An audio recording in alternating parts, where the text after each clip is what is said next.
Il y a des gens qui souffrent de solitude et qui s'entourent de gens qui sont pas bons pour eux, dont ils en ont rien à foutre, juste pour ne pas être seuls. On va chercher une compagnie pour pouvoir injecter son propre poison, pour se délester de sa propre compagnie. Donc on va s'entourer de gens, des gens qui vont nous faire du bien sur le fait, ou des gens qu'on peut critiquer à l'intérieur de nous, des gens qui vont nous faire sentir supérieurs.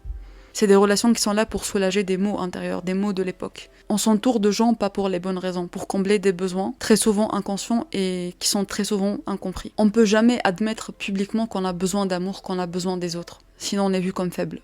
Alors que c'est fondamental. On a besoin de nouvelles perspectives sur le monde, c'est ça qui va tuer cette solitude-là.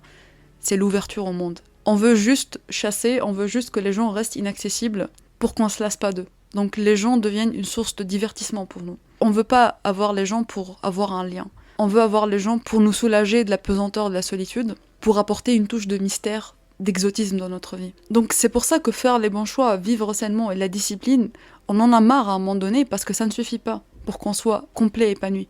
On a besoin des autres, on a besoin d'être imparfait. On a besoin de reconnaissance en dépit de nos imperfections. C'est important de s'applaudir soi-même, mais c'est épuisant quand on est le seul spectateur de sa vie.